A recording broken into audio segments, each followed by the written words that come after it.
Well, last week we finished off in Revelation 17 in verse 6. And we saw this, one of the seven angels, one of those seven angels that had poured out the bowls came, and he gave John an invitation to come and to see. And he gave him a revelation. Showed him things and began to allow him to see the beast and the fall. And so we pick up here in verse 7. And John's given another vision here. He gives another insight, if you will. And he says, "But the angel said to me, why do you marvel?" Remember, we left off last week. He had seen all this. And man, he was just like, what does all this mean? And he's just kind of marveling at all of it.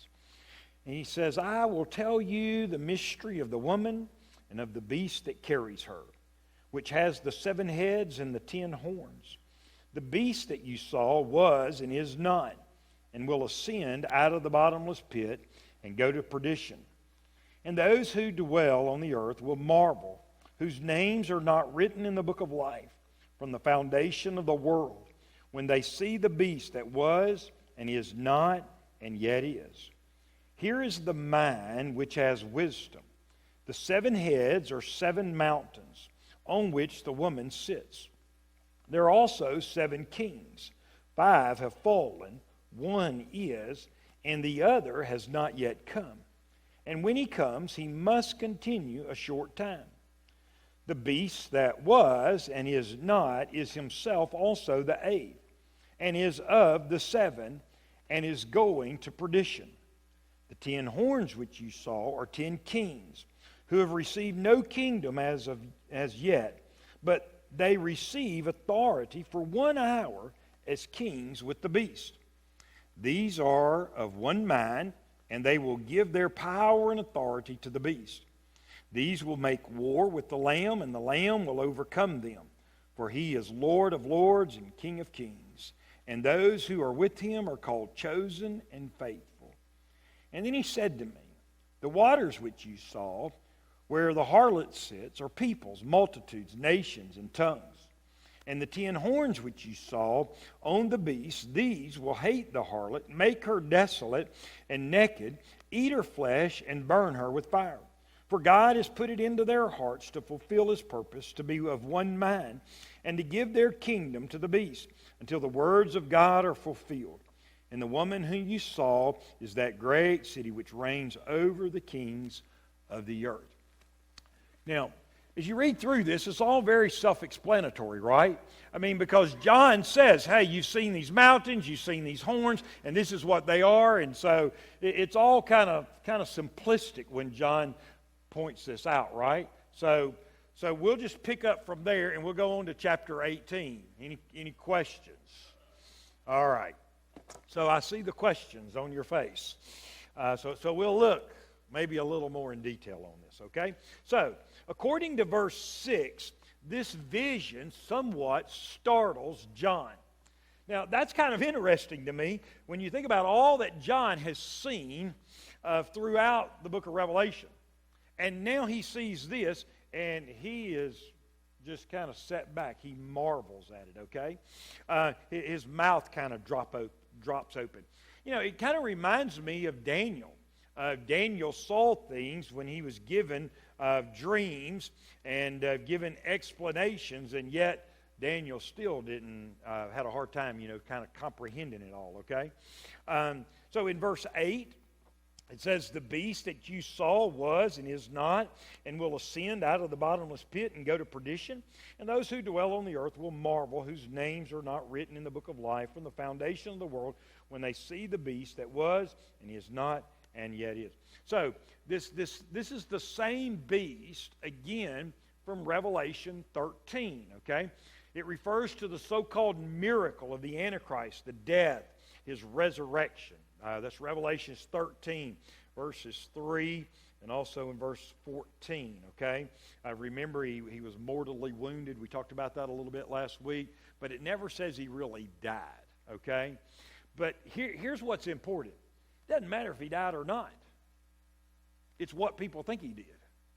It's the fact that there's going to be this spirit of deception over these people.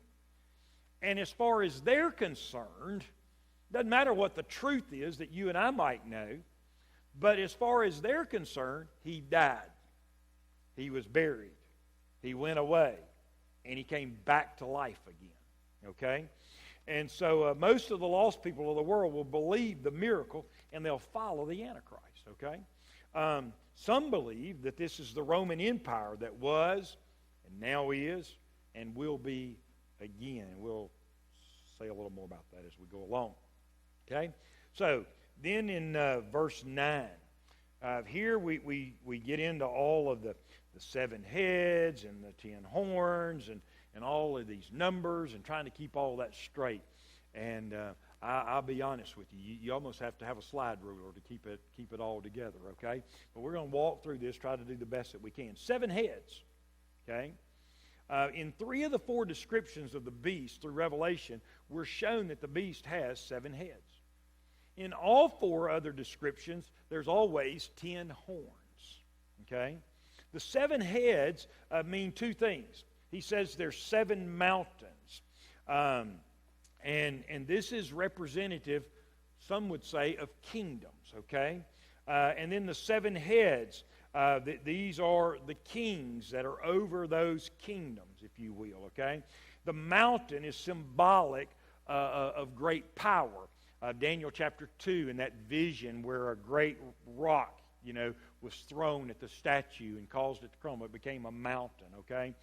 So it's always a symbol of power and strength. So according to Daniel chapter 7, 16 through 17, there's 4 kingdoms that Daniel mentions there. It's Babylon, Persia, Greece, and Rome, okay? There were 2 kingdoms that dominated Israel, were Egypt and Assyria. Those were all before Daniel's time, okay? So that's 6, okay?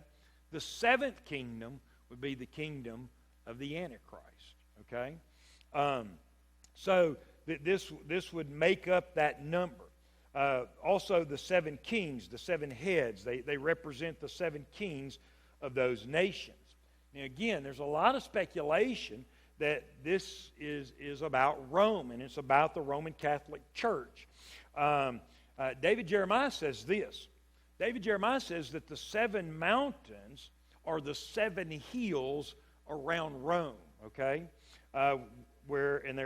There's symbolic of that.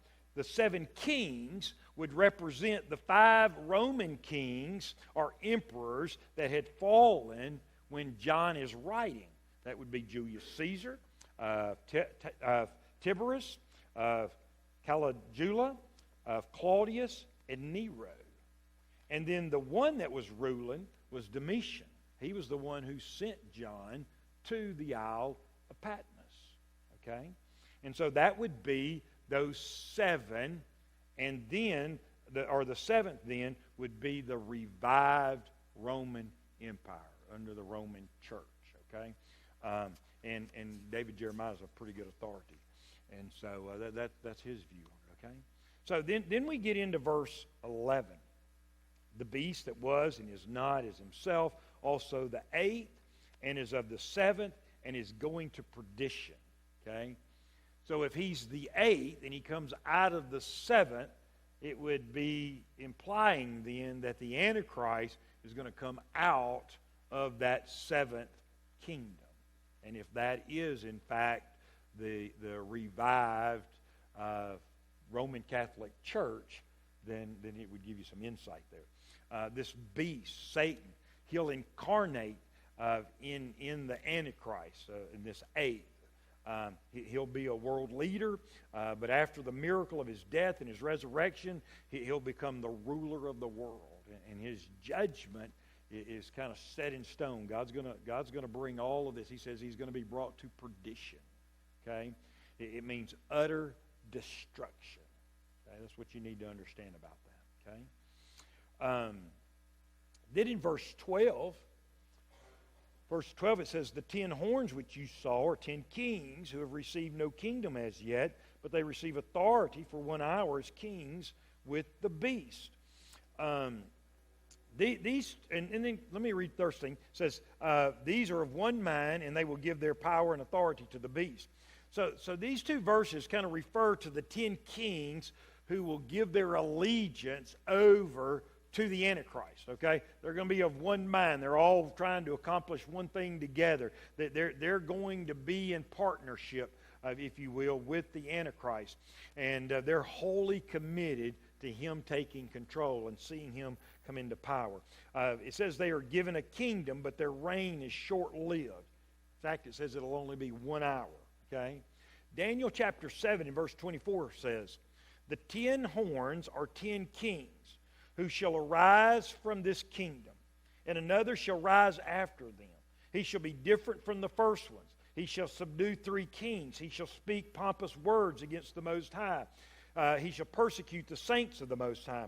He shall intend to change times and law. Then the saints shall be given into his hand for a time and times and half time. Okay? Psalms 2. Listen to this. Psalms 2 and verse 2. The kings of the earth set themselves, and the rulers take counsel together against the Lord and against his anointed, saying, let us break their bonds in pieces and cast away their cords from us.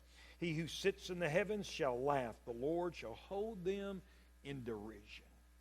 So these kings, along with the Antichrist, are going to be so bent and so committed to taking over in the whole world.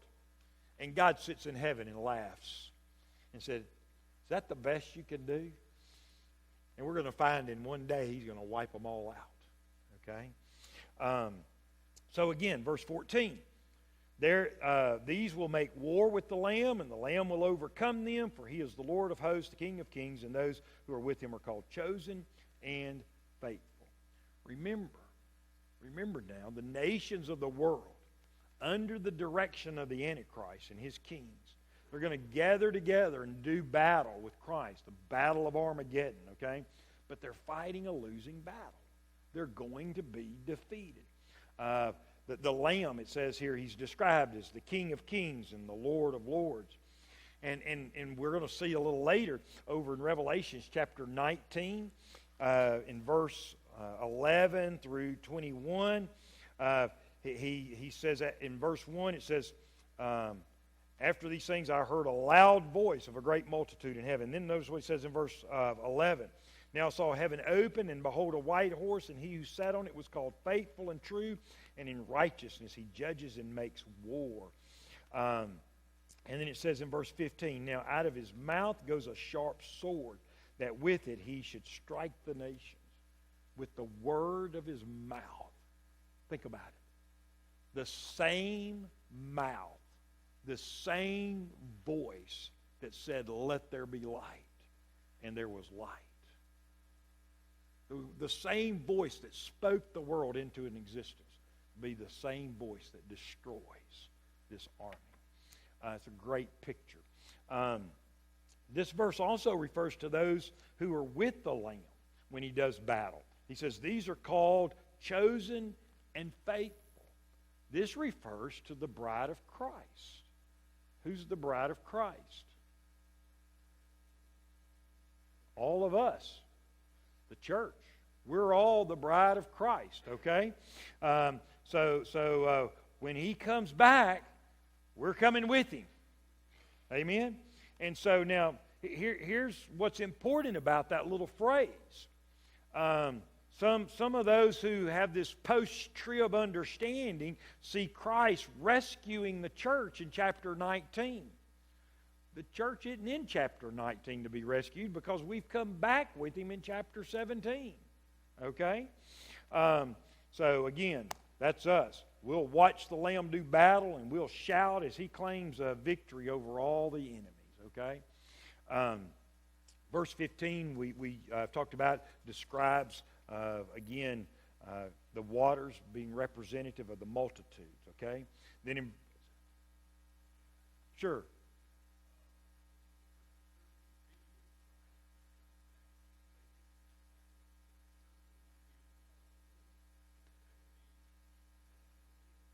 that's what I'm saying.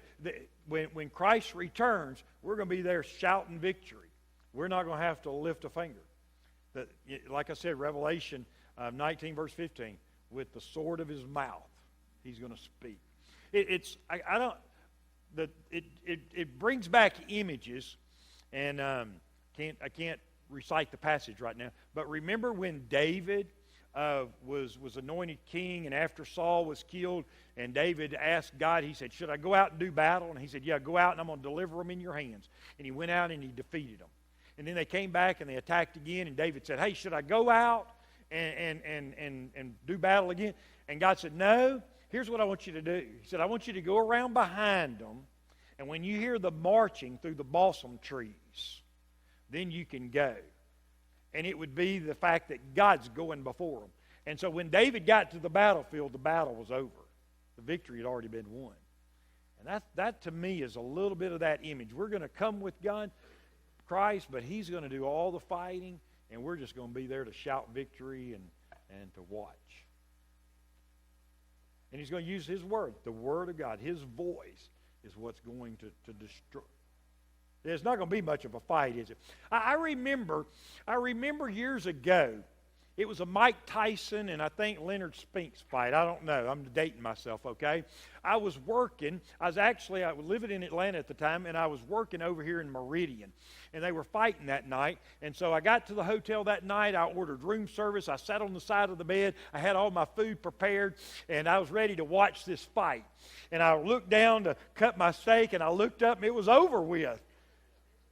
And I thought, man, I missed the whole thing, It was over with. Like, what was it, like 15 seconds or something? This isn't even going to last that long. Okay? So that's the imagery, okay? All right. Verse 16.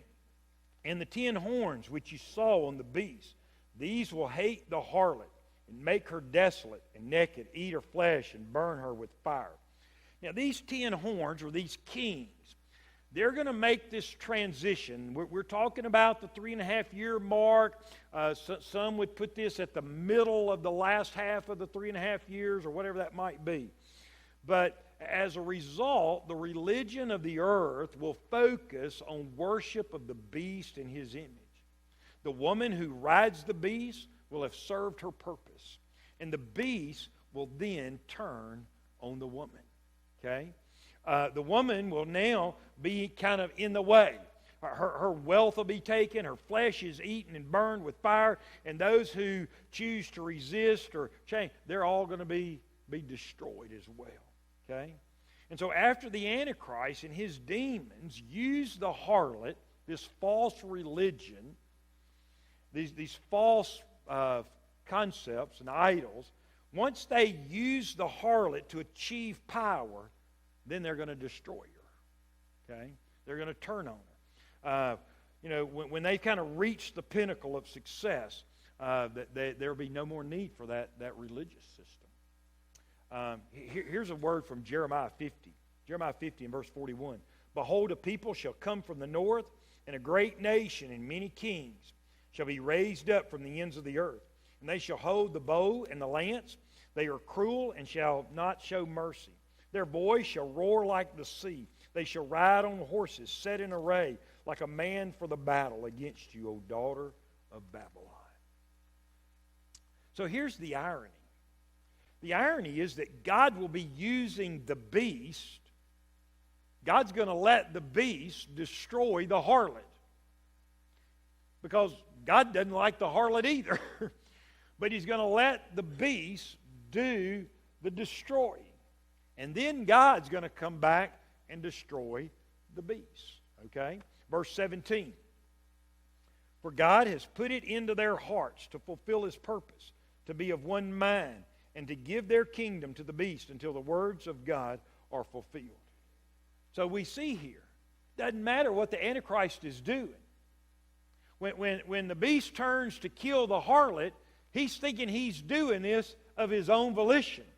He's only doing what God's allowing him to do in the first place.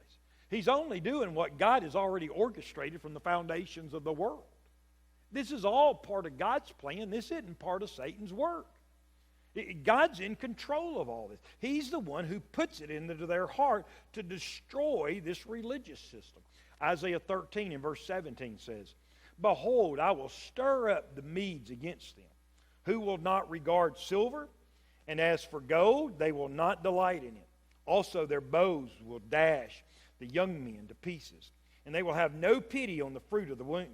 Their eye will not spare children. And Babylon, the glory of kingdoms, the beauty of the Chaldeans' pride, will be as when God overthrew Sodom and Gomorrah. Okay? So we're talking about total destruction here. Acts chapter 4, verse 27 says this, For truly against your holy servant Jesus, whom you anointed, both Herod and Pontius Pilate, with the Gentiles and the people of Israel, were gathered together to do whatever your hand and your purpose determined before to be done. Peter says, whatever you're doing, you're only doing what God's already purposed. You're not doing this of your own strength and might and power. Okay? So the bottom line is that God hates false religion. And in the end of the world, He will use the ungodly to destroy the ungodly. Okay?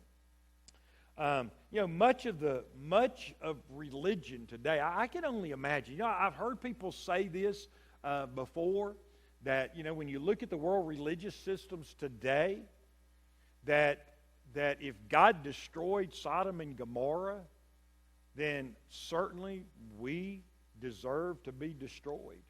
And that if God doesn't do something soon, He ought to give Sodom and Gomorrah an apology. Well, God's never apologized. So it means that God's actions are coming soon. Okay? It doesn't matter what the name of that religion is. It all falls under this Babylonian character. Okay? It's a false religion. And so when this tribulation ends, all the false religions will be destroyed, and it'll pave the way for the millennial reign of Christ, and He'll usher in that 1,000-year period when people will worship Him. Okay? All right. Questions? Chapter 17.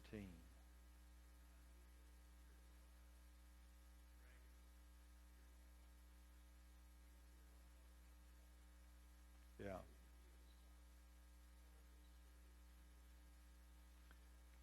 No, he's going to be very vocal.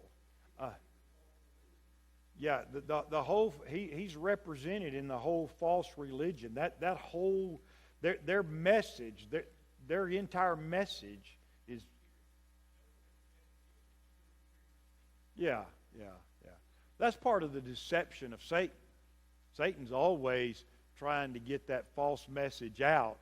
Yeah, he's always trying to get that false message out without being detected himself, So,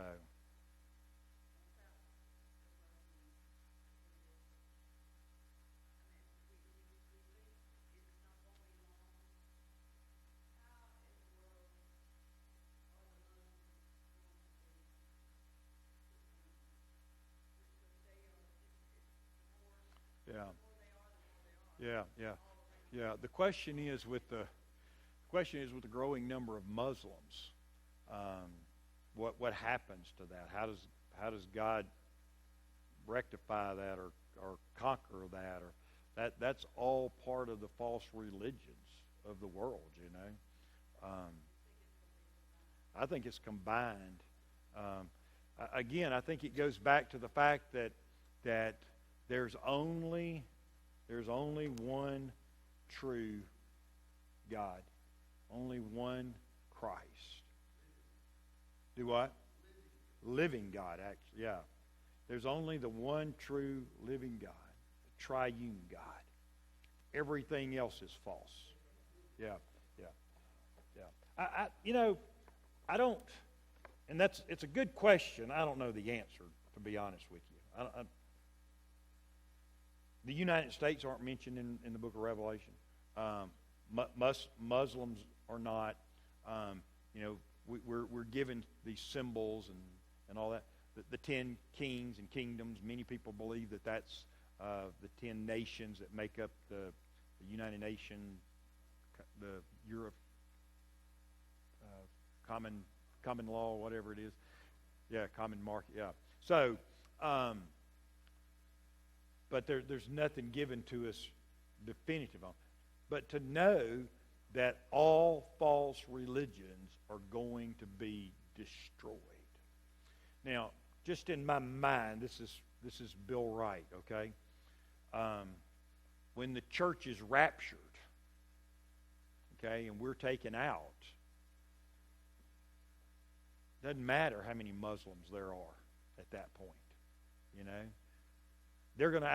Muslims are going to outnumber Christians at that point because there's not going to be any Christians. Okay, we're taken out. And so how God deals with them through the tribulation, He'll deal with them just as He will every other false doctrine and every false religion. Yeah, they'll all experience the torment and the pain of yeah.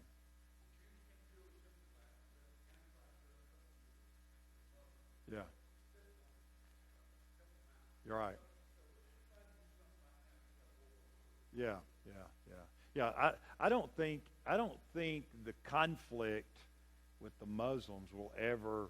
I don't think we'll ever see that in our day. Honestly, I don't think that will ever happen with the Jews until after the resurrection. I mean, after the rapture. Okay. Okay.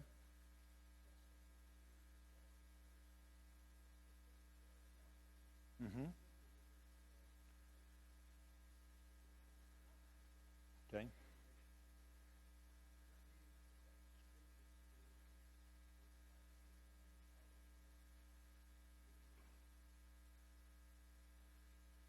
Okay. So Mr. LJ's got a question on verse 8 where it speaks, whose names are not written in the book of life from the foundation of the world. Okay? Again, we're locked in time. God's not. So God's an all-knowing God. Christ was crucified. Our redemption was provided for before the foundation of the world. In essence, God had all of this taken care of. Okay? And so God being an all-knowing God, He knows every person who is going to believe and trust in Him, and He knows every person that's going to reject Him. Okay? He knew that L.J. Cameron's name was going to be in the book of life from the foundation of the world. Okay? Before the foundation of the world, yeah. Okay? So, now, we could get off into we could chase a whole nother rabbit there, okay? Understand, because God knows doesn't necessarily mean that God dictates or manipulates that He created us with a free will. And according to God's foreknowledge and man's free will, God had all of this established. Okay? Okay. All right. Well, we'll stop there tonight. It's a good place to stop. This is the end of the fall of Babylon in regards to the religious system, okay? Next week, when we get into chapter 18, we see the fall of Babylon in regards to the economic and political systems, okay? And so we'll see that next week in chapter 18 as much as we can get to, okay? All right. Good deal. Let's pray.